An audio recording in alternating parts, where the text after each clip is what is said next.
Hi everyone, welcome to episode 2 of my Flip or Flop series. Thank you for the massive amount of support that you gave me on my first episode. If you haven't watched that already, make sure you go and watch that first so you're all updated on the series. Hope that you guys will stay to the end of this episode because this may be our first flop. So last episode I left you guys and our inventory was a B550 MSI motherboard and 2 sticks of 8GB of Corsair RGB RAM. This left us with an overall spend of minus £70 at the end of the video. However, we did have that 1060 6GB for sale. We put that on for 55 and was hoping for a sale of about 40. Well, after struggling to sell that for about 2 or 3 weeks after flake after flake after flake, like I showed in the previous video, someone finally did pick it up for £40. This is our first huge win within this challenge, as it means now we've got a B550 motherboard and 2 sticks of RAM for just £30. Hi guys, I bought a lot of deals this week, so therefore I'm doing it in this sort of format, so you can see what I've got left to buy, what I've bought and how much everything cost. So we're starting off, we already had that B550 motherboard and those 2 sticks of RAM, which we got in the previous episode, for about £30 after that sale of that 1060. So the first deal that we managed to pick up was this 2070 Super with this G3 650 watt PSU. So the GPU was about £100 for this 2070 Super, which is really good as it sells for about 150 used on eBay.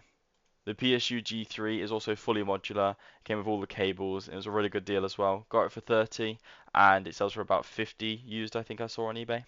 This brings our spent total so far up to £160. So the next thing we picked up was this CPU Ryzen 5 3600. Managed to get £40. It's not an amazing deal, but it's still below what it would have been to buy it new. This is due to not many CPUs being sold in my area, especially at good prices, so therefore I thought bought 40 pence for this one, still below buying it new, pretty good deal. However, it did come without a cooler, so therefore we bought the Thermalright Assassin X 120 ARGB black fan for £15.99. This is a good budget option for being able to cool this CPU, and the ARGB will help it to sell. We'll round the price of that fan up to £16 instead of £15.99, and that means so far we've spent £216 on this PC. So far I managed to pick up all these deals, so the PC is pretty much there. However, I haven't bought an SSD or a case yet, so when I've done the test bench and see if it all works, then I'll look at what case and SSD I'll need, as I don't need these to test the parts. So guys, this is the test bench, this is the nerve-wracking part to see if all the parts actually work. I'm going to try and do some of this one-handed, so please bear with me. So here's the first RAM stick going in. And here's the second one. You just pull this latch down and secure it.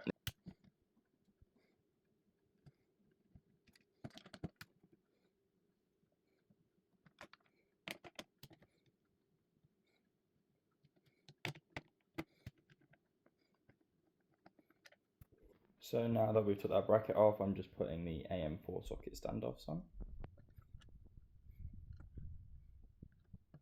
There you go. And I'll just screw these brackets on real quick. So those brackets are now on. I'm just going to add the thermal paste. Hi guys, there's the thermal paste. I'm going to apply this next. So that is finally on. In my opinion, CPU coolers are the worst thing to put on out of all of it. It's the most painful and I struggle the most with it.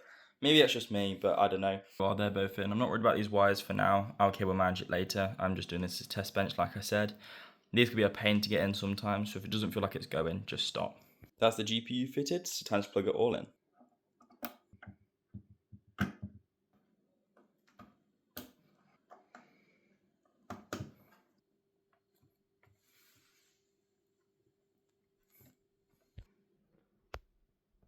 So plugging in wires, in my opinion, is the most painful part, hence why I just did that kind of like a montage, plugging it all in. It takes ages for me, I don't know why, but now the test bench is all ready. It looks a mess, I know, I'm going to clean it up a bit. I'm going to bring my monitor down and we'll finally see if this all works. So it's all turned on. I read the manual to just check where the door pins are. It's going to be pins 6 and 8 on this one. Make sure you've got a metal flat head. I'm just going to jump those pins. Hopefully everything's on.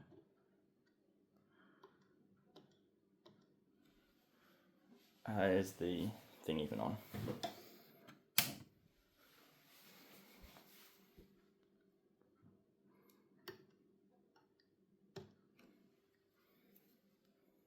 Hi guys, it's editing me here. So I've had to pull you out the video for a second because of the amount of anger and frustration that followed on from that point. When you're flipping PCs, getting dead parts from people and parts not working is just part of the job. The best part of advice that I can give and what I should have done is took an hour out, to calm down and relax afterwards, because stress can cause you to make stupid mistakes. One of the mistakes that I made was putting my CPU straight back after this, and I managed to bend some of the pins. I should have took a break so that this didn't happen. Luckily, I managed to save the CPU by bending some of the pins back with a piece of card. However, this could have been a costly mistake. After this, I took a bit of a break and I had a clear mind, so I came back to try and find out what the exact problem was so I would know what to replace. So I came to the conclusion that it was either the motherboard or the power supply that was dead. This was due to no power getting to any of the board or the fan spinning at all, so therefore something major was going wrong. So I'll put you back into the video where I test the power supply to see if that is the issue. Hi guys, so the PC is completely not turned on. So I think it's either a power supply or a motherboard issue, because I've seen this working on video. This won't stop it from turning on completely. This is brand new, and again the CPU won't stop it on from turning on completely. So I'm going to just do a quick check so I can tell whether it's the motherboard or the power supply, and that's through the paperclip test. I'm going to use these real quick, and I'll show you the results.